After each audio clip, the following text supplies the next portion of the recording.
याच्यावरून एक लक्षात आलंय की मराठा समाजाची फसवणूक करणाऱ्या या राज्यकर्त्यांची हाल काय होईल हे येणाऱ्या काळामध्ये कोणीच सांगू शकणार नाही। म्हणून सरकारला माझी विनंती आहे, प्रकरण हाताबाहेर जाण्याच्या अगोदर, मराठे अजून आक्रमक होण्याच्या अगोदर तात्काळ सगळे सोयरे हा कायदा लागू करावा आणि मराठ्यांना ओबीसी प्रवर्गातून आरक्षण देण्यासाठी एक पाऊल पुढे टाकावं।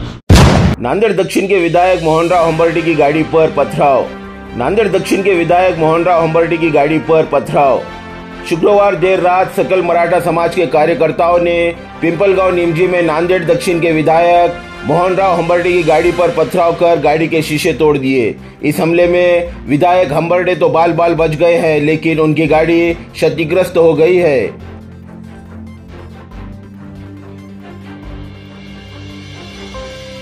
27 जानेवारी रोजी माननीय मुख्यमंत्र्यांनी जो परिपत्रक किंवा अधिसूचनेचं परिपत्रक आमच्या हातामध्ये ठेवलं होतं, त्या परिपत्रकावर आता मराठा समाज कुठेतरी शंका उपस्थित करत आहे। समाजाला कुठेतरी फसवण्यात आलं ही भावना समाजाच्या मनामध्ये आहे आणि काल रात्री उशिरा झालेल्या कॅबिनेट मंत्रिमंडळाच्या माध्यमातून मराठा समाजांच्या हे लक्षात आलं की 20 आणि 21 तारखेला मराठा समाजाचा सगळे सोयरा हा कायदा पारित करतंय की नाही याच्यावर शंका उपस्थित केल्या जाते आणि परत सरकार तेच जुनं आरक्षण ताजं करून नवीन स्वरूपात देते की काय ही शंका मराठा समाजाच्या मनामध्ये आली आणि मागील 7 दिवसापासून जरांगे पाटलांची होणारी अवहेलना पाहून मराठा समाज हा अतिशय आक्रमक झाला आहे। त्याचंच रूपांतर मागील 2 दिवसापासून जागोजागी रास्ता रोको आंदोलन असेल, साखळी उपोषण असेल, आमरण उपोषण असेल, याच्यामध्ये वाढ झालेली आपणास दिसेल। आज तर मराठा समाजातील आक्रमक कार्यकर्त्यांनी कळसच गाठला असून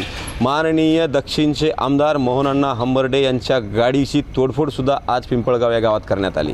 याच्यावरून एक लक्षात आलंय की मराठा समाजाची फसवणूक करणाऱ्या या राज्यकर्त्यांची हाल काय होईल हे येणाऱ्या काळामध्ये कोणीच सांगू शकणार नाही। म्हणून सरकारला माझी विनंती आहे, प्रकरण हाताबाहेर जाण्याच्या अगोदर, मराठे अजून आक्रमक होण्याच्या अगोदर तात्काळ सगळे सोयरे हा कायदा लागू करावा आणि मराठ्यांना ओबीसी प्रवर्गातून आरक्षण देण्यासाठी एक पाऊल पुढे टाकावं। अन्यथा येणाऱ्या काळातले आंदोलन हे अतिशय उग्र स्वरूपाचे होतील, एवढा ठाम विश्वासाने मी या ठिकाणी सांगू शकतो।